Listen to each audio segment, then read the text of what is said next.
성령 강림 후 제22주 주일날 예배를 조용한 기도 드리심으로 시작합니다.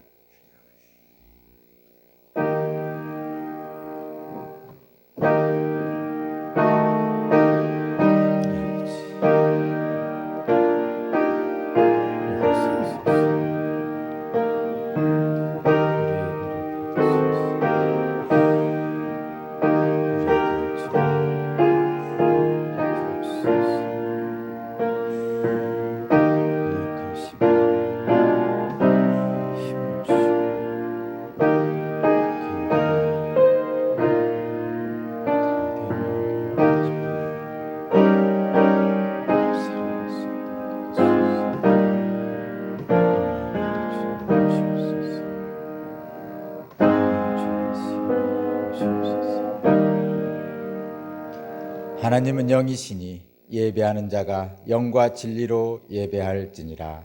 아멘. 다 함께 일어서셔서 경배 찬송 드리겠습니다.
교동문 15번 시편 27편 함께 교독하겠습니다.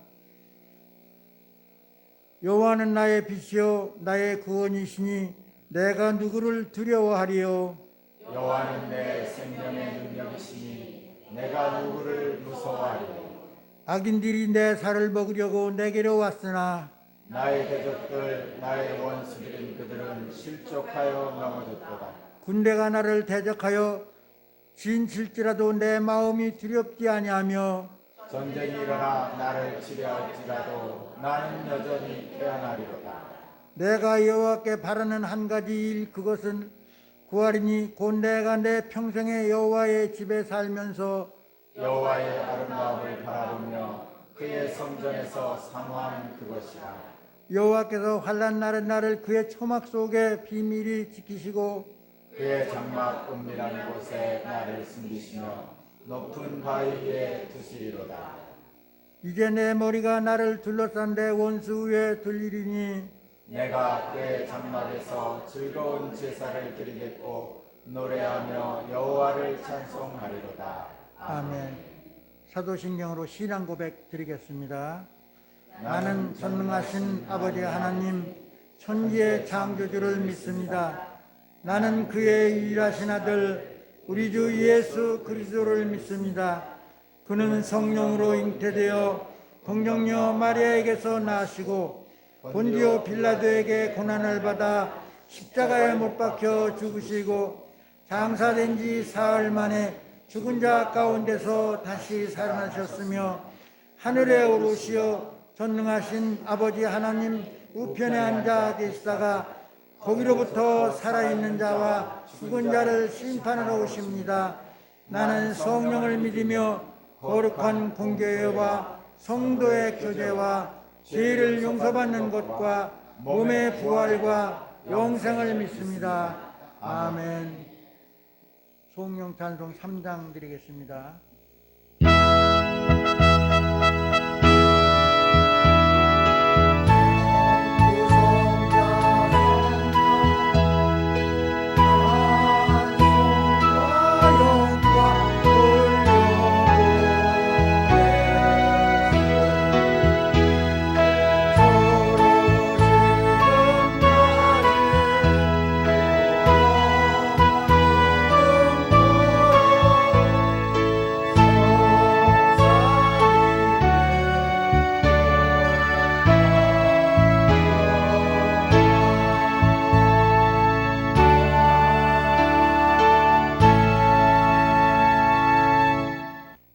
이석권 간사님 나오셔서 성경 봉독하겠습니다.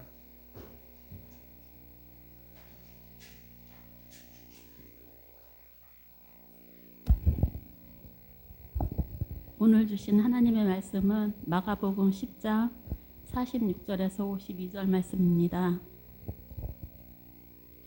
제가 봉독하겠습니다. 그들은 여리고에 갔다.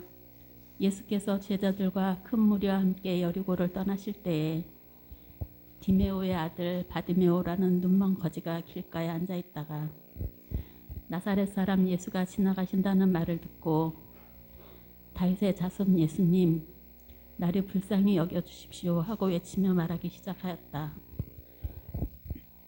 그래서 많은 사람이 조용히 하라고 그를 꾸짖었으나 그는 더욱더 큰 소리로 외쳤다. 다윗의 자손님, 나를 불쌍히 여겨주십시오. 예수께서 걸음을 멈추시고 그를 불러오라고 말씀하셨다. 그리하여 그들은 그 눈먼 사람을 불러서 그에게 말하였다. 용기를 내어 일어나시오. 예수께서 당신을 부르시오. 그는 자기의 겉옷을 벗어 던지고 벌떡 일어나서 예수께로 왔다. 예수께서 그에게 말씀하셨다. 내가 너에게 무엇을 하여 주기를 바라느냐? 그 눈먼 사람이 예수께 말하였다. 선생님, 내가 다시 볼 수 있게 하여 주십시오. 예수께서 그에게 말씀하셨다. 가거라. 네 믿음이 너를 구원하였다. 그러자 그 눈먼 사람은 곧 다시 보게 되었다. 그리고 그는 예수가 가시는 길을 따라 나섰다. 아멘. 이는 하나님의 말씀입니다. 하나님 감사합니다. 자리에 앉아주시기 바랍니다. 오기환 권사님 나오셔서 대표 기도 드리겠습니다.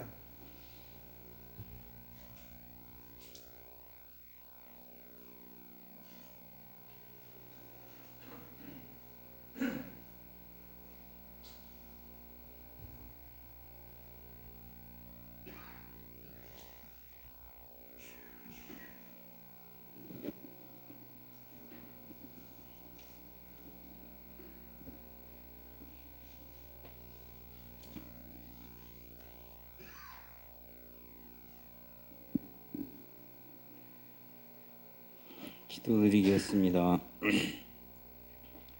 거룩하고 성스러운 날 사랑과 기쁨과 건강으로 예배하게 하여 주시니 감사합니다.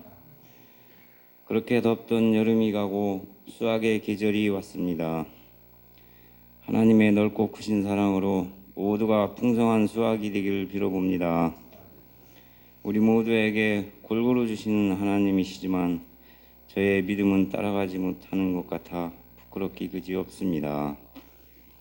하나님이 손잡아 이끌어 주셔서 믿음이 굳세고 발전하는 자녀로 살게 하여 주시옵소서. 날씨의 변화로 모두의 건강이 염려됩니다. 특히 연로한 성도님과 목사님 네 분 항상 건강 지켜주시옵시고 빈자리가 차고 넘치는 오산교회로 축복하여 주시옵소서. 오늘 주시는 말씀으로 큰 은혜를 받고 에너지가 넘치는 삶이 되기를 원합니다. 복 주시는 하나님, 우리가 그 복을 받고 감사하며 항상 경외하는 마음 잊지 않고 살아가게 하소서. 자주 감사의 마음을 잊고 삽니다. 그럴 때마다 하나님 손잡아 주셔서 거룩하고 거듭나는 삶을 살게 도와주시옵소서. 오늘 예배가 하나님께 영광이요 우리에겐 기쁨과 사랑의 시간이 되기를 비우며 우리 죄를 대속하신 예수 그리스도의 이름으로 기도합니다. 아멘.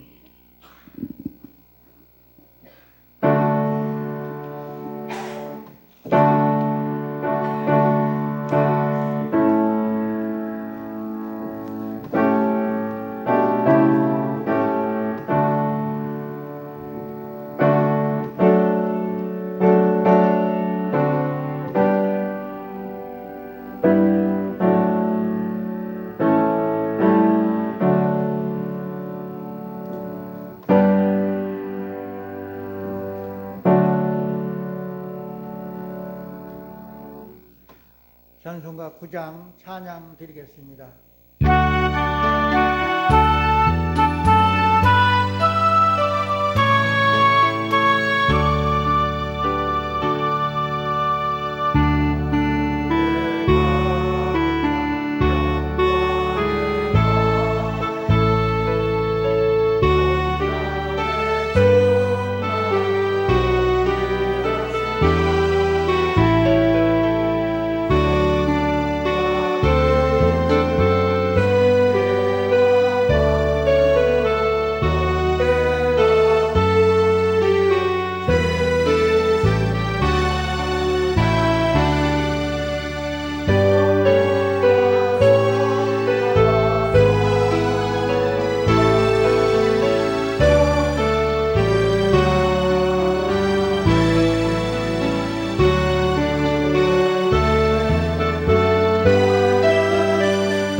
목사님 나셔서 교회 소식 전하시고 주님을 만나서 일어나는 제목으로 말씀 선포하실 때 큰 은혜 받으시기 바랍니다.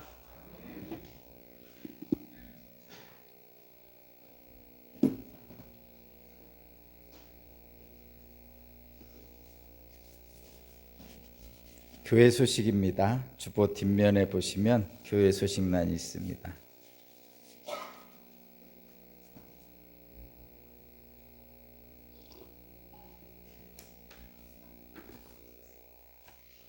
감사와 알림입니다. 성령 하나님께서 여러분과 가정에 함께 하시기 바랍니다. 날이 춥습니다. 감기 걸리지 않도록 조심하시기 바랍니다. 특별히 주무실 때에 방을 따뜻하게 하시고 꼭 이불을 덮으시기 바랍니다. 코로나19의 장기화로 인한 대면 활동이 중단되고 또 마을회관에 모이는 것도 쉽지 않습니다. 그래서 신체적으로 약해질 수 있습니다. 운동이 부족하면 다리 힘이 약해질 수 있으니 따뜻한 날에는 밖에 나가 걸으시고 나가지 못할 때는 집안에서라도 운동을 하시기 바랍니다. 결실의 계절 가을입니다. 때에 맞게 거두고 거둔 즐거움을 누리고 또 기쁨을 나누는 복된 가을이 되길 바랍니다. 추수감사주일이 얼마 안 남았습니다. 추수감사주일 제단에 드릴 곡식과 열매를 따로 구별해서 미리 준비해 주시면 감사하겠습니다. 백신 접종을 2차까지 완료하신 분들은 제한받지 않고 예배에 참석할 수 있습니다. 마스크를 착용해야 합니다. 위드 코로나가 11월부터 시작된다고 합니다. 정부 정책에 맞추어 차량 운행 등을 순차적으로 시작합니다. 속장님들께서는 먼저 속회원들이 백신을 모두 마치신 경우에 속회 예배를 시작하여 주시기 바랍니다. 조만간 차량 운행도 시작하겠습니다. 시작 시기는 따로 광고로 알려드리겠습니다. 보건소에서 독감 백신 예방주사를 맞을 수 있습니다. 전화해 보시기 바라고요. 다음 주일 기획위원회가 있습니다. 담임 목사 동정, 저는 25일 신학원 강의를 다녀옵니다. 자, 오늘 말씀의 제목 한번 볼까요? 네, 한번 읽어볼까요? 시작. 네, 주보에 있는 것도 한번 읽어볼까요? 주보에 작은 글씨로 나와 있습니다. 자, 다 함께 읽습니다. 시작. 구원, 치유, 그리고 또 무엇? 주님을 만나면 구원받죠? 근데 그 구원이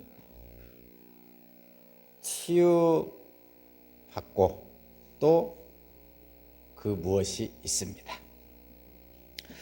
예수를 만난다는 것, 그리고 예수의 제자가 된다는 것은 어떤 의미가 있을까요?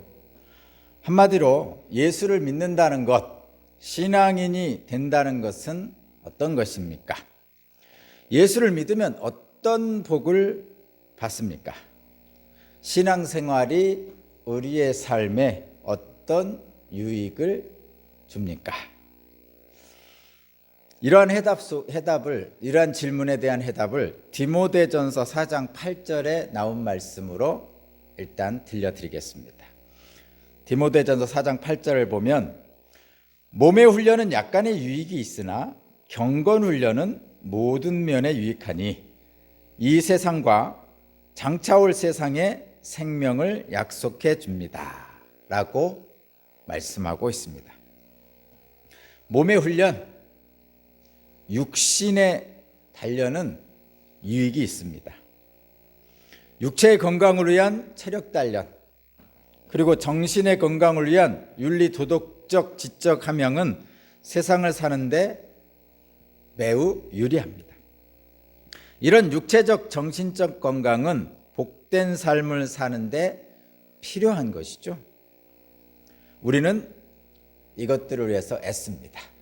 그래서 돈도 벌고 좋은 환경도 만들고 집도 잘 개선하고 마을길도 개선하고 건강을 위해서 운동도 하고 뭐 보약도 먹고 또 정신적인 건강으로 해서 책도 읽고 음악 감상, 취미 활동도 하고 뭐 그렇게 하는 것이죠.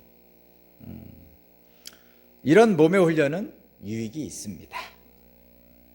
그런데 이것뿐이겠습니까?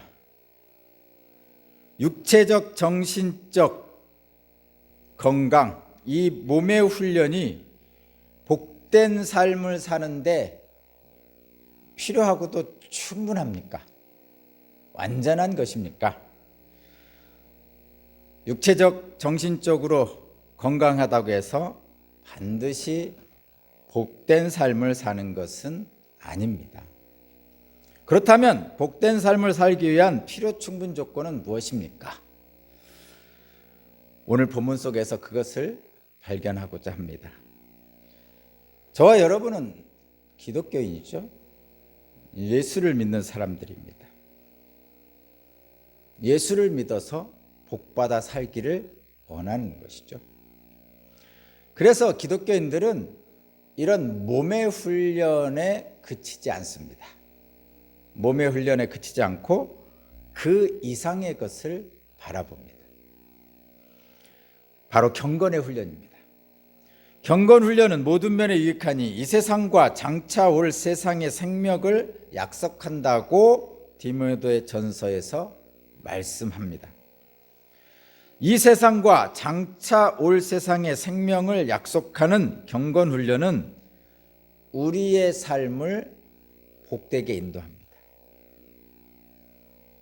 전체적인 우리의 실제적 삶을 복되게 인도합니다. 오늘은 그것을 좀 배우려고 하는데 그런 복된 삶이 저와 여러분의 삶 속에 이루어지기를 바랍니다. 오늘 본문을 보면 예수님과 제자들은 예루살렘에서 북동쪽으로 27km 정도 떨어진 여리고에 도착합니다. 종려나무 성읍이라고도 불리는 이 여리고는 여호수아가 매일 성을 한 바퀴 돌고 일곱째 날에 7바퀴를 돌면서 점령한 성읍입니다. 또 예수께서 세리 장인 삭개오를 만난 장소기도 합니다. 예수께서 이 여리고를 지나가실 때 맹인 거지 바디메오를 만납니다. 눈먼 거지 바디메오를 만납니다. 이 바디메오라는 이 이름은, 바디메오라고 불리는 이 사람의 이 이름은 사실은 이름이라기보다는 바디메오, 이게 무슨 뜻이냐면 디메오의 아들이란 뜻입니다.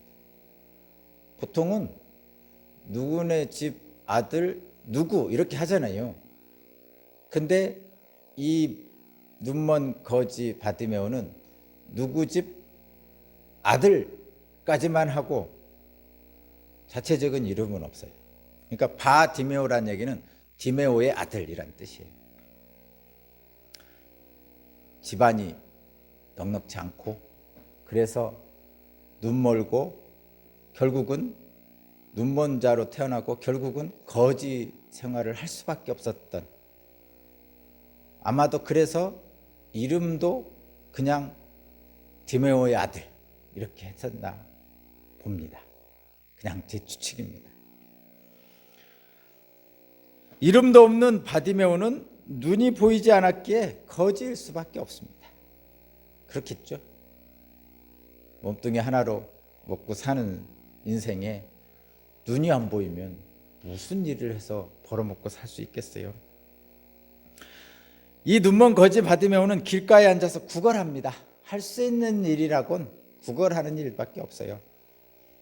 부모가 부자였으면 그렇지 않았겠지만 그렇지 않았나 봐요. 부모가 가난했었나 봐요.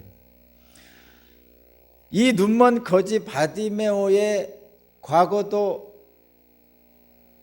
불행했고 현재도 안타깝고 미래도 나아질 기미가 보이지 않습니다. 지금보다 나아질 이유가 아무것도 없어요. 오직 기적만이 필요할 뿐입니다. 우리 오늘 본문 46절 47절을 한번 읽어보겠습니다. 46절 47절입니다. 시작.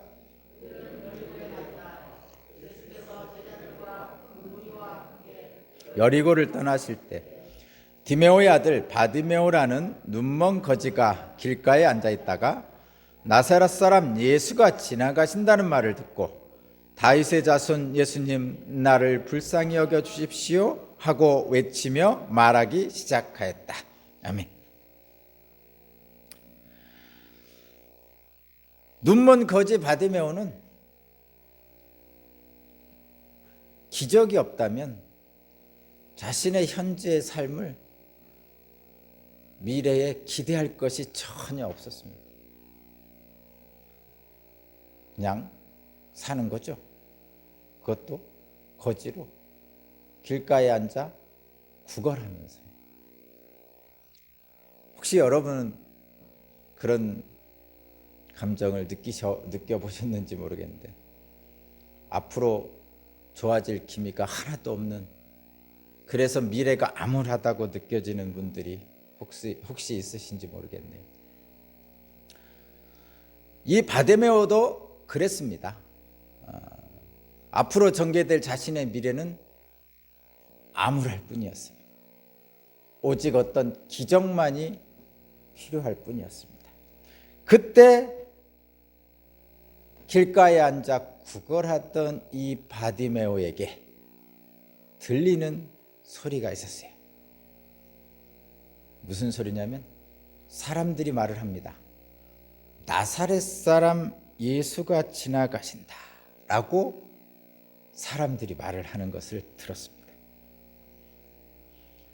그러자 바디메오는 소리치죠. 뭐라고 소리치냐면 다윗의 자손 예수님 나를 불쌍히 여겨 주십시오 하고 소리쳤습니다. 사람들이 나사렛 사람 예수가 지나가신다라고 하는 소리를 듣고 이 눈먼 거지 바디메오는 다윗의 자손 예수님 나를 불쌍히 여기 주십시오라고 했어요. 아니 나사렛 사람 예수가 지나가신다는 소리를 듣고 나서 왜 갑자기 나를 불쌍히 여겨달라고 할까요? 그냥 구걸하는 버릇이 나와서 한 건지 아니면 다른 무엇이 있는지. 여기서 주목할 표현이 있습니다. 그것은 뭐냐면 사람들은 나사렛 사람 예수라고 했고 이 눈먼 거지 바디메오는 다윗의 자손 예수라고 했어요. 여기에 큰 차이가 있습니다. 여기에 이 사람이 평소 구걸하는 대로 한 푼 줍시오 하는 것과 다른 차이가 있습니다. 사람들은 나사렛 사람이라고 부르지만 바디메오는 다윗의 자손이라고 부르죠. 나사렛 자손이라는 것은 나사렛 사람이라는 뜻입니다. 나사렛 사람이라는 것은 나사렛 사람이라는 뜻이에요. 나사렛에서 태어난 사람이라는 뜻이에요. 태어나고 자란 사람이라는 뜻이죠. 나사렛이란 그 지명은 예수께서 어린 시절을 보낸 곳입니다. 아마도 고고학에서 연구한 바에 의하면 예수님 당시에 예수님 어린 시절에 자랐던 그 나사렛에는 아마도 30가구 정도 한 100여 명 정도가 살았던 것으로 연구되고 있습니다. 예수님을 나사렛 사람으로 부르는데 이 나사렛 사람이라고 부르는 말에는 나사렛 출신이라는, 거기에서 어린 시절을 보냈다는 그런 단순한 정보를 일단 가르쳐 줍니다.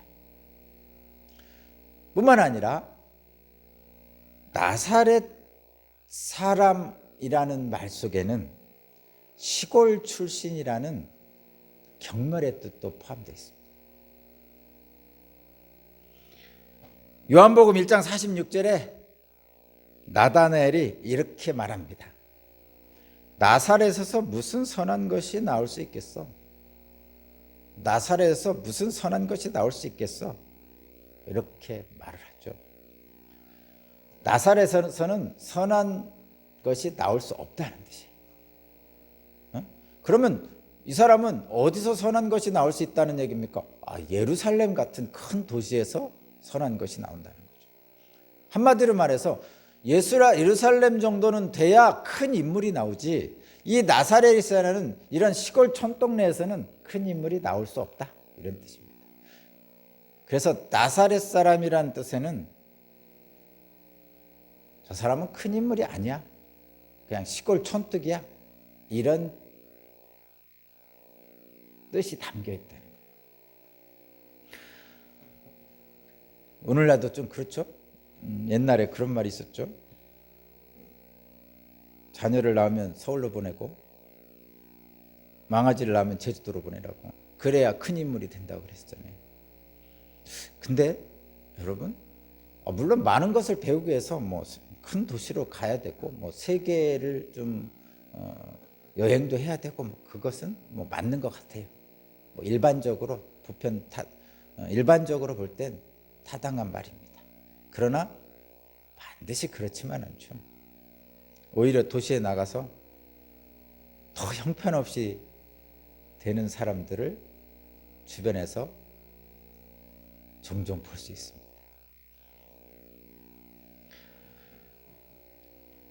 나사렛에서 무슨 선한 것이 나올 수 있겠느냐라는 나다나의 말처럼 예수님은 그저 나사렛이라는 작은 시골 출신일 뿐이다, 그냥 시골뜨기다 라는 경멸의 말이 포함되어 있어요. 이렇게 예수님을 나사렛 사람, 시골뜨기라고 보는 사람들은 예수님을 향해 기도하겠습니까? 안 하겠죠. 예수님을 경배하겠습니까? 당연히 안 하겠죠. 예수님께 치유나 구원을 바라겠습니까? 당연히 안 하겠죠. 그렇죠? 그러나 여러분, 예수님에 대한 사람들의 인식은, 주변 사람들이 보는 예수님은 그저 나사렛 사람뿐이었지만, 나사렛 시골뜨기였지만 눈먼 바디메오는 그렇지 않았어요. 바디메오는 예수님을 나사렛 사람이라고 안 부르고 다윗의 자손이라고 불렀어요. 다윗의 자손 예수님, 나를 불쌍히 여겨주십시오. 이렇게. 다윗의 자손이라는 이 호칭은요, 당시 사람들에게는 메시아라는 뜻이에요. 메시아라는 건 구원자라는 뜻이에요. 그리스도라는 뜻이에요. 그러니까 메시아, 그리스도, 구원자, 이게 같은 뜻입니다. 메시아는 그 당시 히브리 말, 이스라엘 말로 메시아가 구원자라는 뜻이고, 그리스도는 히라보, 지금의 그리스 말로 그리스도라고 그러고요. 우리나라 말로 번역하면 둘 다 구원자라는 뜻이에요. 메시아, 그리스도, 구원자. 그래서 우리 기독교인을 그리스도인 그렇게 하잖아요. 다윗의 자손이라는 이 호칭은 그 당시 사람들에게는 이스라엘의 모든 압제에서 구원해낼 메시아라는 거예요. 왜냐하면 당시 사람들은 다윗의 후손에서 이스라엘을 구원해낼 메시아가 나올 거라고 생각했어요. 그래서 다윗의 후손이요 라고 부르는 것은 메시아요, 구원자요, 좀 다르게 표현하면 하나님 이렇게 부르는 거하고 거의 비슷합니다. 그러니까 뭐라고 그러죠? 한 푼 줍시오 안 하고 나를 불쌍히 여겨주십시오 이렇게 하는 거예요. 한 푼 줍시오 안 하고. 사람들은, 눈뜬 사람들은, 눈이 보이는 사람들은 보지 못한 것을 이 눈이 보이지 않는 바디메오는 봤어요. 무엇을? 메시아를. 눈이 보이는 그냥 보통 사람들은 메시아를 알아보지 못했지만 눈이 보이지 않는 바디메오는 예수님을 알아봤습니다. 그래서 다윗의 자손이라고 부릅니다. 눈먼 거지 바디메오는 그래서 다윗의 자손 메시아에게 소리칩니다. 이거 큰 소리 치는 거예요. 막 엄청 큰 소리 치는 거예요. 다윗의 자손 예수님, 나를 불쌍히 여겨 주십시오. 제가 지금 작게 소리쳤는데 엄청 크게 소리친 거예요. 사람들이 잔뜩 몰려 있어요. 그리고 이 거지 바디메오는 구걸하려고 길가에 앉아 있을 거 아니에요. 눈이 안 보이니까 어디에 있는지 모르죠. 다만 소리를 듣고 아는 거예요. 근데 사람들이 많이 모여 있는 쪽으로 소리치는 거죠. 근데 이 소리가 작으면 안 들리겠죠.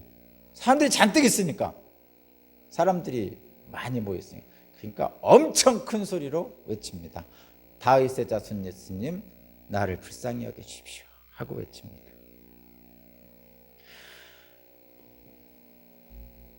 눈뜬 사람들이 보지 못했던 예수님을 눈먼 바디메오는 봤습니다.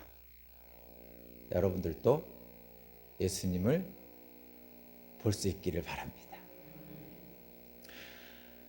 48절 50절을 한번 읽어보겠습니다. 48절부터 50절 세 절을 한번 읽어보겠습니다. 48부터 50절까지 읽습니다. 시작. 그래서 많은 사람이 조용히 하라고 그를 꾸짖었으나 그는 더욱더 큰 소리로 외쳤다. 다윗의 자손님, 나를 불쌍히 여겨 주십시오. 예수께서 걸음을 멈추시고 그를 불러오라 말씀하셨다. 그리하여 그들은 그 눈먼 사람을 불러서 그에게 말하였다. 용기를 내어 일어나시오. 예수께서 당신을 부르시오. 그는 자기의 겉옷을 벗어던지고 벌떡 일어나서 예수께로 왔다. 아멘. 사람들이 많잖아요. 군중입니다. 물이 져 있어요. 시끌벅적합니다. 그러니까 그들의 소리를 뛰어넘는 더 큰 소리로 다윗의 자손 예수여, 나를 불쌍히 여기소서 하고 소리쳤어요. 대단하죠. 근데 그렇게 하면, 거지가 그렇게 소리치면 주변 사람들이 어떻게 하죠? 아이, 저 거지 또 소리치네. 그리고 조용히 해. 그러잖아요. 실제로 우리 주변에도 그렇게 하잖아요. 재밌는 얘기로, 옛날 장에서 약장수들이 원숭이를 데리고 와서 보여주면서 애들은 가라 그러잖아요. 애들은 안 살 거니까 구경만 하지. 그런 것처럼 이 거지는, 이 맹인 거지 바디메오는 영양가가 없어요. 사람들이 소위 말해서 그냥 구걸하는 사람이잖아요. 그러니까 영양가가 없어요. 근데 그 거지 주제에 소리치는 거예요. 그러니까 주변에 있는 사람들, 눈뜬 사람들이 조용히 하라고. 네 주제에 무슨 소리치냐고. 네 주제에 무슨 예수를 만나냐고. 뭐 이렇게 하는 거죠. 소위 말하는. 그렇죠? 야, 네 주제에 무슨 예수님이 너 거들떠 볼 줄이나 알아? 예수님 너 같은 놈 거들떠 보지도 않아. 그래도 고관 대작이나 돼야 거들떠 보지. 군수나 돼야, 국회의원이나 돼야, 아니면 마을 의장이나 돼야 거들떠 보지. 너 같은 맹인 거지 구걸하는 자를 예수님이 거들떠 볼 줄 아나? 조용히 해! 이러고 있는 거죠. 그런 거예요. 거기 많은 사람들이 조용히 하라고 그를 꾸짖었으나 이렇게 하잖아요. 근데 이 사람은 그래도 소리치죠. 더욱더 큰 소리로 다윗의 자손님, 나를 불쌍히 여주십시오. 근데 이 사람은 보통은요, 조용히 하라고 주변에서 그러잖아요. 그럼 주눅 들어서 못하죠. 일반적으로 못합니다. 여러 사람들이 너 조용히 해 그러면요, 그거 쉽게 그렇게 못합니다. 근데 이 사람은 주눅 들지 않고 오히려 더 큰 소리로 소리쳤어요. 왜 그랬을까요? 급한 거죠. 다급한 거예요. 이 맹인 거지는 제가 거듭 말씀드리지만 예전에도 불쌍했고 지금도 안타깝고 미래도 나아질 기미가 전혀 없는 암울한 삶을 살고 있습니다. 이 사람에게는 기적이 아니면 삶이 비참한 거죠. 기적을 바라고 있어요. 그런데 기회가 찾아온 거죠. 주변 사람이 뭐라고 하든 아무 관계 없어요. 그거와 상관없어요. 드디어 발견했습니다. 무엇을? 자기의 삶을 바꿀 수 있는 기회를. 그러면 주변 사람들이 누가 뭐라고 하든 간에 그 목적을 향해서 가는 거죠. 이 맹인 거지는 눈이 안 보이지만 분명한 목적이 있었고, 분명한 목표가 있었고, 분명한 타깃을 발견했고, 분명히 다윗의 자손 메시아를 본 거예요. 눈뜬 사람들도 못 보는 그것을 본 거죠. 그러니까 이 사람은 사람들이 뭐라고 하든 개의치 않습니다. 더 큰 소리로 외쳤죠. 그러자 예수님이 발걸음을 멈추셨습니다. 사실 예수님이 이 소리를 듣고 발걸음을 멈추셨겠죠. 근데 저는 그렇게 생각합니다. 예수님은 이 바디메오가 있는 길가로 가신 거라고 저는 믿습니다. 보통 소리 질러서 예수님이 그 소리를 듣고 발걸음을 멈춘 것처럼 우리에겐 보이지만, 실제 예수님은 일부러 바디메오가 있는 그 길가로 가신 것이라고 저는 믿습니다. 그러면 이렇게 생각하면 돼요. 저와 여러분에게도 하나님은 찾아오시죠. 우리가 하나님을 찾는 것 같지만 실제는 하나님이 우리를 찾으세요. 바디메오가 지금 소리를 쳐가지고 예수님의 발걸음을 멈추게 한 것 같지만 사실은 그 전에 이미 하나님이, 예수님이 우리에게 찾아오십니다. 그러면 찾아오시면 잡아야죠. 만나야죠. 누구처럼 해야 돼요? 바디메오처럼 해야 되죠. 주변 사람들이 조용히 하라고 거지 주제에 무슨 소리치냐고 막 하더라도, 너 같은 거지를 예수님이 만나주실 것 같아 라고 얘기하더라도 주눅들지 말고 분명한 복을 주시는 예수님을 향해 소리치든지 뛰어나가든지 발버둥을 쳐야 됩니다. 예수님이 발걸음을 멈추시죠? 당연히 멈추십니다. 주변 사람들이 아무리 조용히 하라고 면박을 주어도 이 바디메오는 멈출 수가 없었어요. 다윗의 자손 메시아를 만난 그에게는 분명한 목적이 있었어요. 그래서 바디메오는 더욱더 큰 소리로 외치는 거죠. 주변 사람들이 아무리 면박을 줘도 개의치 않습니다. 일대일생의 기회를 잡은 이 눈먼 거지 바디메오는 외쳐야죠. 예수께서 걸음을 멈추고 바디메오를 부릅니다. 지금도 여러분의 간절한 외침을 주님은 들으시고 여러분을 만나 주실 것입니다. 여러분 너무 그저 앉아있지 마시고 암울한 미래를 한탄만 하지 마시고 우리를 구원해 주실 주님을 만나시기 바랍니다. 여기서 또 주목할 또 하나의 사실이 하나 더 있어요. 눈뜬 사람들은 나사렛 사람으로 불렀지만 눈먼 바디메오는 다윗의 자손 메시아로 본 것, 대단히 영적인 분별력이 있는 것이고, 또 하나는 하나 더 한다면 주목할 또 하나의 것은 바디메오가 겉옷을 벗어 던지고 예수께로 왔어요. 겉옷은 여러분 한번 생각해 보세요. 요즘은 옷이 좀 흔하죠. 그래서 헌옷 버리는 함이 있잖아요. 헌옷 버리는 함. 그래가지고 그 헌옷을 모아가지고 쓸만한 것 세탁해서 좀 개발도상국들에게 원조를 한다든가 또는 거기에 판매도 하고 그렇게 한다는 얘기가 있습니다. 장롱을 보면 헌옷이 잔뜩 있어요. 1년에 한 번도 안 입는 옷들도 다 있죠. 그렇게 풍족한 시대예요. 그런데 여러분 조금만 여러분 어렸을 때로 한번 내려가 보세요. 저 어렸을 때만 해도 설빔이라고 하죠. 추석빔이라고 그러나? 명절 때만 옷 하나 사주셨죠. 그렇죠? 양말 다 꿰매 신었죠. 다 꿰매 신었어요. 고무신 신었죠. 우리가 풍족한 것은 지금 얼마 안 됐어요. 그러니까 한마디로 말하면, 다시 말하면 요 당시는 지금 2000년 전이에요. 예수님 당시.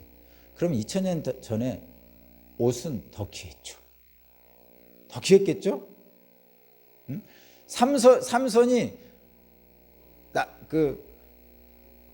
결혼식 할 때 그 신부 하객들하고 내기를 했어요. 옷 30벌 내기를 했답니다. 근데 옷 30벌 때문에 살인이 나죠. 옷 30벌 그냥 우리는 사줄 수 있을 것 같아요. 우리 어떤 권사님은 필리핀 가서, 베트남 가서 300벌도 그냥 사주고 그랬어요, 애들한테. 별거 아니거든요, 지금은. 그렇지만 그 당시에는 대단한 거예요. 특히 거지에게 겉옷 한 벌은 엄청난 거죠. 엄청난 거예요. 거지에게 겉옷 한 벌은 전 재산입니다. 전 재산.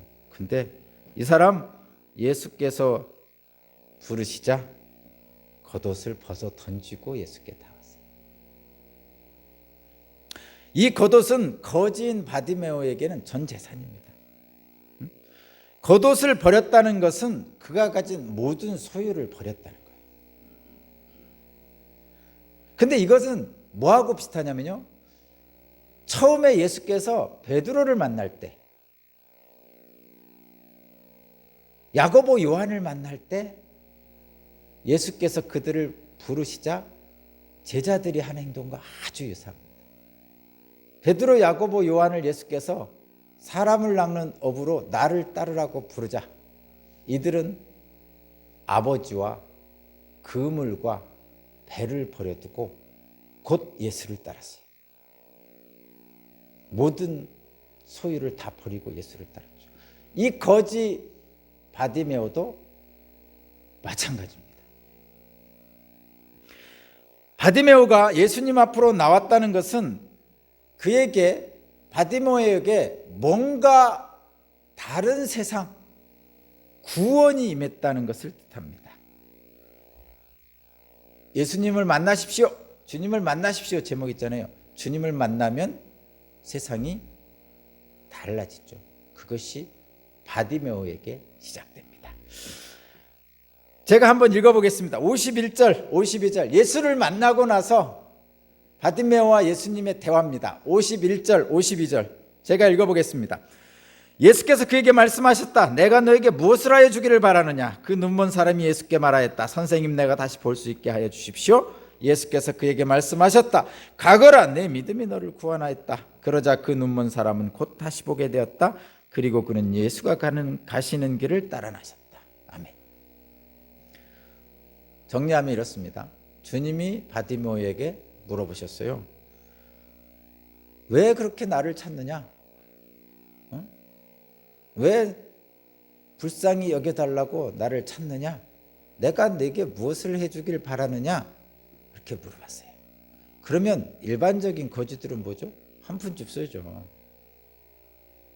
먹을 게 없습니다. 한 푼 줍쇼. 이렇게 하죠. 근데 바디메오는 뭐라고 얘기했냐고요? 내가 다시 볼 수 있게 해주십시오. 그랬어요. 내가 다시 볼 수 있게 해주십시오. 보통은 사람들에게 이 거지는 돈을 달라고 그러지 눈을 뜨게 해달라고 안 합니다. 그죠? 이 바디메오는 다윗의 아들 메시아 예수를 알아본 거죠. 그리고 이분은 나의 눈을 뜨게 해줄 수 있는 분이란 것을 안 거예요. 그렇지 않다면 돈 달라고 그러지 한 푼 줍시오 하죠. 근데 이 거지 바디메오는 겉옷을 벗어버리고 왔다니까요. 겉옷을 벗어버렸다는 거예요. 더 이상 겉옷, 자기 모든 소유를 다 버리고 그것이 필요 없다는 거예요. 예수께 다가오니까. 그럼 뭐가 필요하다는 거죠? 눈만 뜨면 되는 거죠. 여러분, 눈 뜨면 이 사람이 지금 겉옷이 문제입니까? 눈 뜨면? 눈 뜨면 거지 하겠어요? 가짜로 이렇게 눈 감고 할 수도 있을까요? 그러나 실제로는 그렇지 않죠. 눈이 멀었기 때문에, 눈이 보이지 않기 때문에 거지를 하고 있었지, 눈 뜨면 누가 거지를 합니까? 예수님을 만났어요. 일생일대의 기회를 만났어요. 그래서 예수께서 무엇을 하여 주길 바라냐 했더니 눈을 뜨기를 바랍니다. 그럼 예수를 알아보면, 주님을 만난 사람은, 온전히 주님을 알고 주님을 만난 사람은 돈 한 푼 달라고 안 합니다. 인생의 가장 아픈 것, 이 사람은 눈이 먼 거죠. 그것을 해결해 달라고. 여러분도 그런 주님을 만나시기 바라고, 그런 바람을 주님께 구하시기 바랍니다. 그리고 예수께서 말씀하셨죠. 가거라, 내 믿음이 너를 구원하였다. 그렇게 말씀하시죠. 예수님은 믿음으로 그 사람이 바라는 것을 해주십니다. 믿음으로 구원받는다 그러잖아요. 우리가 가장 전형적으로 듣는 말이 믿음으로 구원받는다 그러잖아요. 이 사람은 믿음으로 구원받는 거죠. 이 사람은 믿음으로 눈을 떴어요. 근데 믿음으로 눈을 떴는데 그게 끝일까요? 구원받는다는 게 눈 뜨는 겁니까? 물론 눈 뜨는 것도 들어갑니다. 오늘 말씀의 제목의 주보 밑에 뭐라고 써 있어요? 구원, 치유, 그리고 또 무엇? 이런 거죠. 또 무엇이 있는 거죠. 눈만 뜨면 다 해결될 것 같죠? 대부분은 해결됩니다. 인생에서 대부분은. 이 눈먼 거지한테는 눈만 뜨면 대부분 해결되죠. 사실 그동안 멸시받던 거, 사람들이 저리 찌그러져 있어 뭐 이렇게 하던 것들 해결받을 수 있는 거죠. 그냥 가서 일하고 일당 받아 살면 되는 거죠. 결혼도 할 수 있죠. 자식도 낳을 수 있고, 비록 넉넉진 못할지라도. 그러나 그렇다고 인생 문제가 해결됩니까? 여전히 못 배웠죠. 여전히 가난하게 살 거예요. 눈만 뜨면 다 해결될 것 같지만 안 그렇더라는 거죠. 근데 내 믿음이 너를 구원하였다라고 분명히 말씀하셨어요. 그러면 이 눈먼 바디메오는 구원받은 거죠. 그러면 구원은 눈만 뜨는 것이 아니고 그 무엇이 더 있는 겁니다. 예수를 만난 사람은 구원을 받습니다. 바디메오는 눈을 떴고, 그리고 뭐라고 표현하면 예수를 따랐다고 표현하고 있어요. 예수를 따르는 자가 누구죠? 저와 여러분들이죠. 그것을 뭐라고 부르죠? 제자라고 부릅니다. 예수를 따르는 사람들을 제자라고 부르죠. 예수를 만난다는 것, 그리고 예수의 제자가 된다는 것은 구원받았다는 것입니다. 그러면 구원받는다는 것이 도대체 무엇입니까? 구원받는 것. 구원, 어떤 분은 농담으로 10원보다 작은 것 구원 이렇게 얘기하는데, 그건 정말 웃자고 하는 얘기고, 구원이 도대체 뭔가? 치유, 그리고 또 무엇입니다? 치유라는 것은 눈먼 자가 눈을 뜬 거죠. 그것도 엄청난 거죠. 암병에 걸렸는데, 죽을 암에 걸렸는데 살아났어. 엄청난 겁니다. 내가 작년에는 농사를 아주 망쳐버렸는데 올해 막 한 3배는 벌었어. 엄청난 거죠. 대단한 거죠, 그거. 근데 그렇다고 해서 인생의 문제가 다 해결됩니까? 이 눈뜬 바디메오는, 눈먼 바디메오보다는 거지에서는 면할 수 있을지 모르지만 그 인생이 곤고할 거예요. 피곤할 거예요. 3배의 수확을 거뒀지만 내년은 또 어떻게 될지 모르죠. 그렇죠?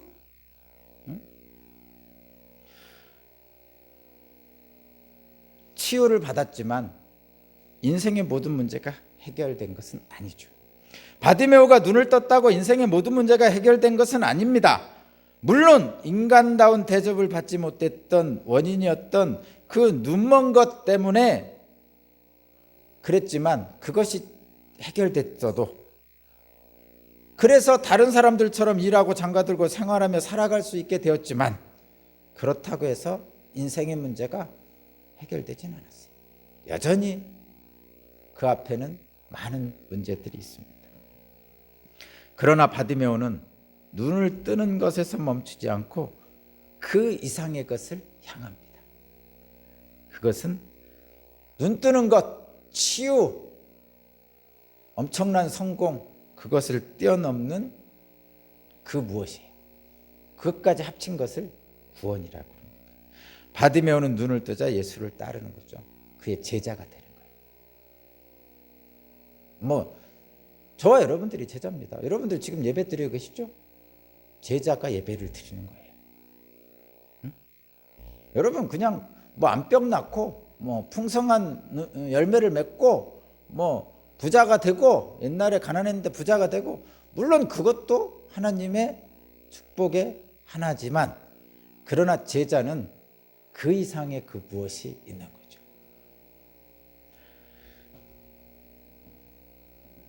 결론을 내겠어요. 정리를 한번 해볼게요. 자, 정리를 한번 해볼게요.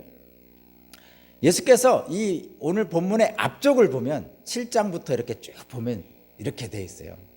가이사랴 빌립보라는 곳에 갑니다. 예수님께서 제자들을 데리고. 거기는 우상의 동네예요. 우리 꼭 여기 한번 가봅시다. 코로나 끝나고 성지순례 가능하면 꼭 제가 가서 이곳이 어떤 곳인지 이 얘기를 제가 꼭 가서 해드릴게요. 가이사랴 빌립보에 제자들을 데려가서 예수님께서 제자들에게 물어보세요. 사람들이 나를 누구라고 부르냐? 이렇게 물어봤죠. 사람들은 엘리야라고도 하고 선지자라고도 하고 이렇게 합니다. 응? 그랬어요. 그리고 나서 예수께서 제자들에게 물었어요. 그럼 너희들은 나를 누구라고 생각하느냐? 이렇게 묻죠. 그랬더니 거기서 제자들의 대표자인 베드로가 놀라운 대답을 하죠. 저는 그리스도시요 살아계신 하나님의 아들입니다. 이렇게 대답을 해요. 근데 그렇게 대답한 제자들이 곧 바로 나가서 서로 예수님의 오른편 왼편에 앉고 싶다고 누가 크냐를 논쟁을 해요. 그러니까 하나님의 아들인 예수님 앞에서 세상에서 좌의정 우의정 되겠다고 로비를 하는 거예요. 좀 이상하지 않아요? 더 큰 무엇이 있는데 그냥 누가 크냐고 서로 싸우고 있는 거예요, 제자들. 그렇다는 얘기는 뭐죠? 주는 그리스도시여 살아계신 하나님의 아들이라고 말은 했지만 실제로는 현실에서는 그렇게 안 보는 거죠. 그러니까 예수님을 하나님의 아들로 아직도 모르고 있는 거예요. 저와 여러분들 중에서 그런 사람들이 있죠. 신앙이들 중에 다 예수님을 하나님의 아들이라고 다 완전히 믿지 않는 사람들이 있잖아요. 제자들은 예수님의 말씀을 완전히 깨닫지 못하고 있는 거죠. 그리고 나서 그 다음에 부자 청년 이야기가 나옵니다. 부자 청년. 그 부자 청년 이야기와 오늘 이 거지 바디메오, 눈먼 거지 바디메오 이야기를 대비시켜서 예수님은 제자들을 가르쳐 주고 싶은 거예요. 그래서 제가 부자 청년 이야기와 살짝 이 눈먼 거지 바디메오 이야기를 대조해서 잠깐 보여드리겠어요. 먼저 부자 청년은 어떤 사람이냐면 부자예요. 일단 좋은 집안에서 많은 거 배우고 어렸을 때부터 계명도 잘 지키고 정말 바리새인이에요. 아주 그 훌륭한 신앙생활을 한 사람이에요. 이 부자 청년은. 그런데 선지자인 예수님을 다 소문을 들었어요. 그래서 예수님을 찾아옵니다. 이 부자 청년 똑똑한 사람이에요. 부자고 똑똑한 사람이에요. 그래서 예수님을 찾아옵니다. 와서 뭐라고 묻냐면 예수님께 선생님이요, 어떻게 하면 영원한 생명을 얻을 수 있습니까? 그렇게 물어봤어요. 어떻게 하면 영원한 생명을 얻을 수 있습니까? 그랬더니 예수께서 뭐라고 하셨냐면 앞에 부분 이렇게 있는데 뭐냐면 그러면 하나님이 주신 계명을 잘 지키라 그랬어요. 그랬더니 이 부자 청년은 어려서부터 다 지켜왔습니다. 진짜 잘 지켰나 봐요. 근데 가만히 예수님께서 이렇게 보시니까 뭔가 하나 걸리는 게 있어요. 그래서 예수님께서 그 부자 청년에게 마지막으로 한 말씀 더 하십니다. 그래? 계명 다 지켰어? 그러면 네가 가지고 있는 거 다 팔아서 가난한 자에게 주고 나를 따라라. 이렇게 말씀하셨어요. 그랬더니 이 부자 청년이 근심하면서 돌아갔어요. 집으로 돌아간 거죠. 예수님께 영원한 생명을 얻으러 왔는데 다른 건 다 했는데 계명도 다 따르고 그랬는데 마지막에 예수님이 네 재산 다 팔아서 가난한 사람들에게 주고 나를 따르라 그러시니까 근심하면서 돌아갔어요. 왜냐하면 부자잖아요. 재산이 많거든요. 여러분이라면 어떻게 했어요? 저한테 했으면 어떨까요? 저한테 제가 돈 좀 있는데 과수원도 있고 사업체도 하나 있어. 그래서 남들이 보기에 좀 배부른 쪽에 들어갑니다. 근데 예수님이 딱 오셔서 야, 너 영원한 생명 얻고 싶어? 그러면 너 지금 있는 재산 다 팔아서 가난한 사람들 주고 나를 따라와. 그냥 맨몸으로 따라와. 그러면 여러분 따라가겠습니까? 저라면 따라가겠습니까? 솔직히 알량한 집 한 채, 알량한 땅 몇 평 있다고 그것도 포기 못하죠. 솔직히 그렇지 않아요? 내가 어떻게 이룬 재산인데 땅 한 평이라도 그러면서 못 따라갑니다. 이 부자 청년이 그랬어요. 이 사람은 부자라니까요. 우리들이 생각하는 거 이상으로 부자예요. 이 성경에 나올 때 부자라는 것은 엄청난 부자입니다, 여러분. 우리가 생각하는 이상의 뭐 예산에서 최고 부자 뭐 이렇게 생각하면 돼요.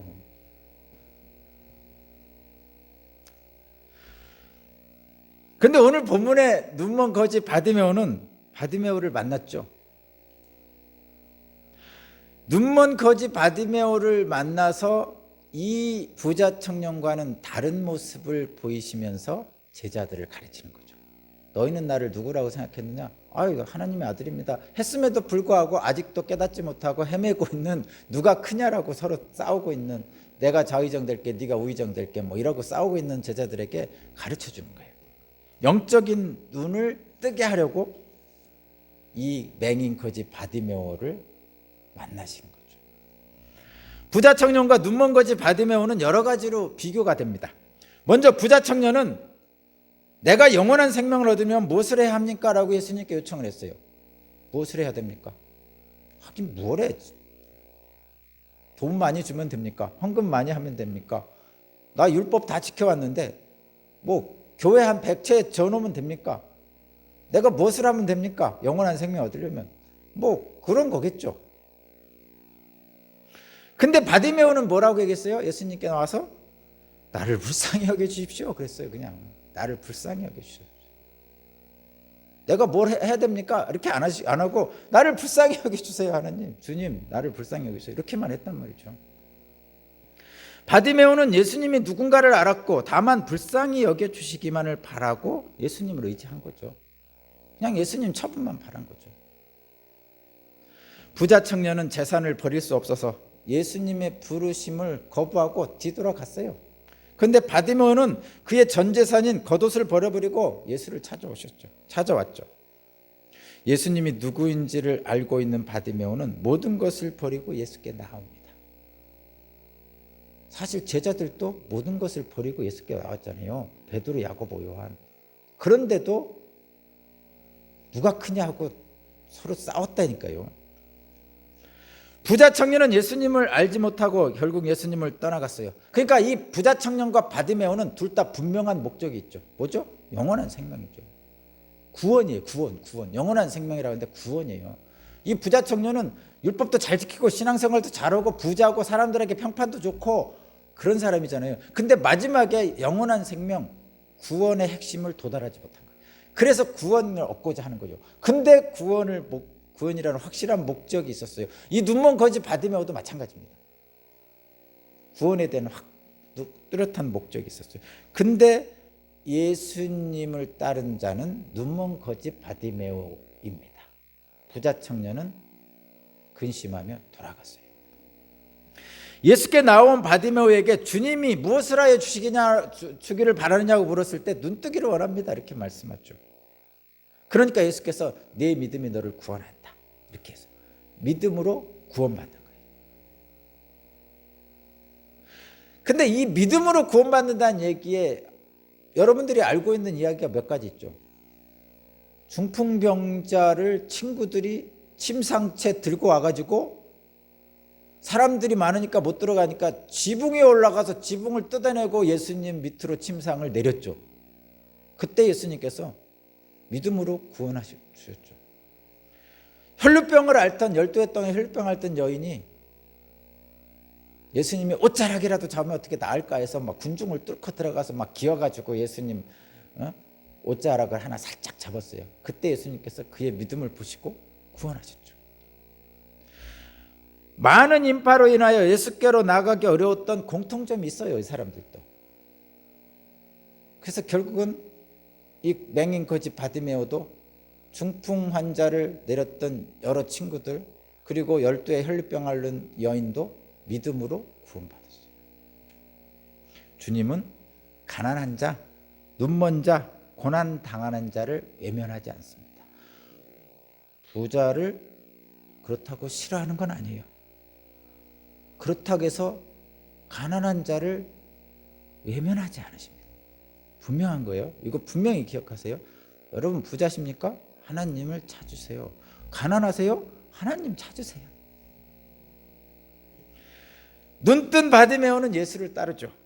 그는 예수가 가시는 길을 따라 나섰습니다.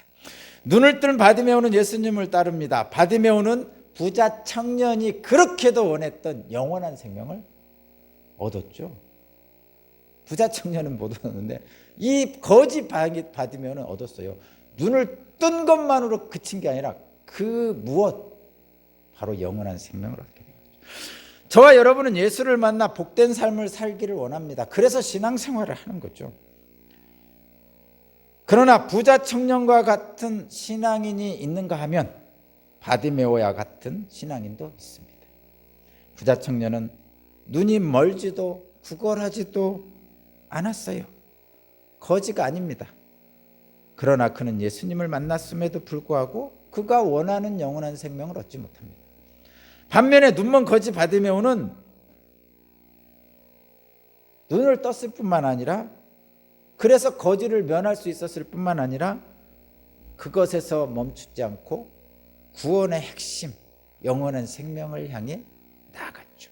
결국은 영원한 생명 구원을 얻은 사람은 부자 청년이 아니고 이 거지 맹인 바디메오입니다.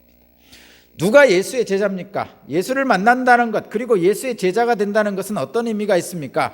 예수를 믿는다는 것, 신앙인이 된다는 것은 어떤 것입니까? 예수를 믿으면 어떤 복을 받습니까? 신앙생활이 우리에게 어떤 유익을 줍니까? 몸의 훈련은 약간의 유익이 있습니다. 육체적 문제의 해결은 유익하죠. 병 낫고 돈 좀 벌고 이런 거 해결받으면 유익이 있죠. 그러나 그것은 그 순간이죠. 좀 지나면 또 다른 문제가 생깁니다. 그러나 경건의 훈련은 모든 면에서 유익합니다. 이 세상과 장차올 세상의 생명을 약속해 준다고 합니다. 그것이 바로 구원입니다. 눈을 뜰 뿐만 아니라 그 이상의 것, 인생의 문제를 해결받는 영원한 생명을 향해 가는 것, 그것이 구원입니다.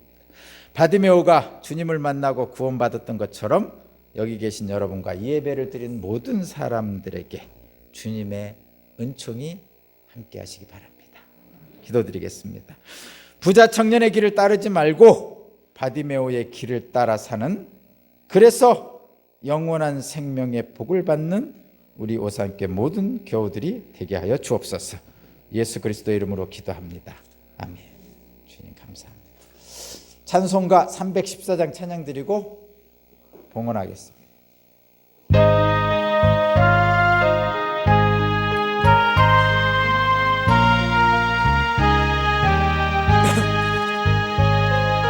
내 구주 예수를 더욱 사랑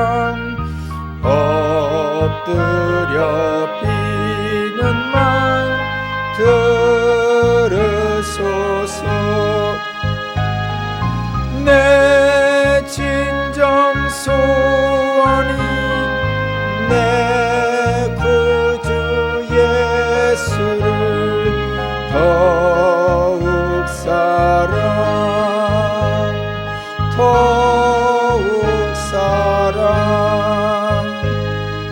이 세상 나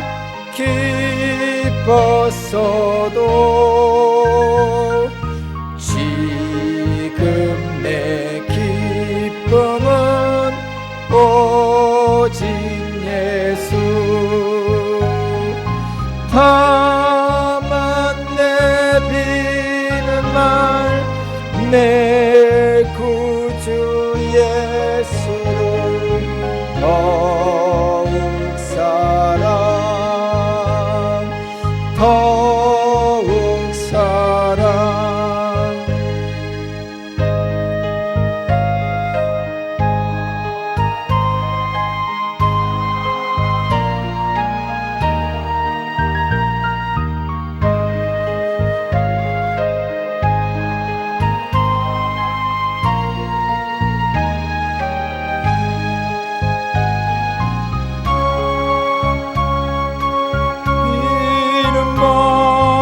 내 구주 예수를 더욱 사랑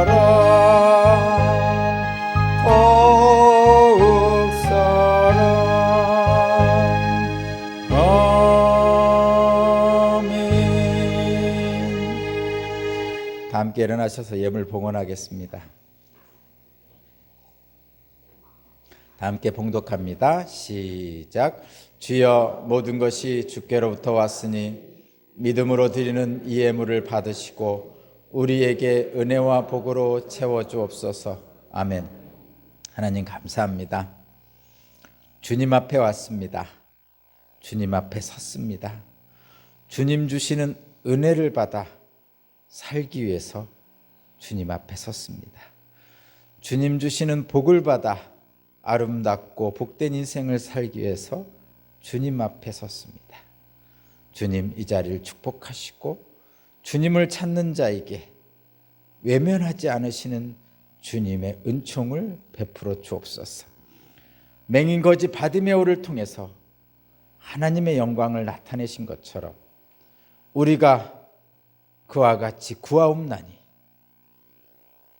다윗의 자손이여 우리를 불쌍히 여기소서. 우리의 삶의 문제를 해결받고 하나님께 한 걸음 더 나아가 영원한 생명 구원에 이를 수 있도록, 그리하여 하나님께서 우리를 창조하시고 보시기에 좋았더라고 말씀하신 그 하나님 나라 에덴 동산이 우리 각 사람의 삶에, 그 가정에, 그 이웃에, 이 교회에 나타날 수 있도록 주님 우리를 축복하여 주옵소서. 원근 각지에 있는 자녀들 주님께서 붙들어 주시고 객지 외국의 군대에 가 있는 자녀들 동행하여 주시사 동일한 은총으로 더하여 주옵소서. 주님께 예배드리면서 성별하여 예물을 드립니다. 드리는 마음 그리고 드린 예물 주님 받으시고 이 땅에 사는 동안에 재물 때문에 어려움 겪지 않도록 주님 살펴주옵소서. 주님께서 주시는 그 모든 것을 감사하며 찬양하는 이 결실의 계절 가을에 주님을 다시 한번 생각하고 주님과 함께 나아가는 그 길 속에서 구한 열매들, 거둔 열매들로부터 더욱더 감사와 기쁨이 넘칠 수 있도록 축복하여 주옵소서. 감사드리며 예수 그리스도 이름으로 기도합니다. 아멘. 주님 감사합니다. 54장 찬양 드리고 축복 기도로 마치겠습니다.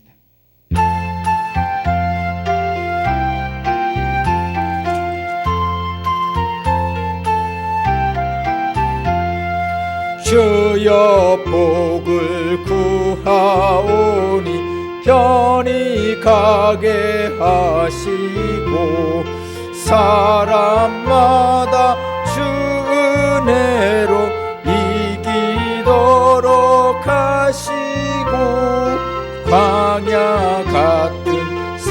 세상에서 항상 인도하소서. 주의 복된 말씀 듣고 무한 감사합니다. 구원받은 주의 성도 열매 맺게 하시며 하나님이 우리 함께 항상 계시옵소서.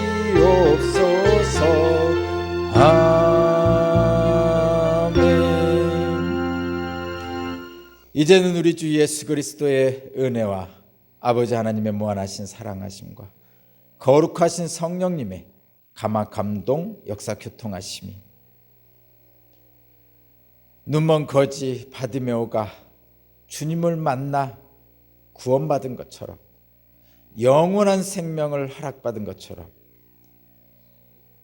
이 자리에 있는 주님의 귀한 자녀들, 또 여러 가지 힘들고 어려운 일로 아파하고 고통받는 이들 주님께서 돌보아 주시고, 또 이곳에서 기도하며 원근 각지에 있는 자녀들의 앞길을 애타게 하나님께 요청하는 주님의 귀한 자녀들 위해 우리 주 예수 그리스도의 놀라우신 은총이 이제로부터 영원까지 함께 하실 것을 간절히 축원하옵나이다. 아멘.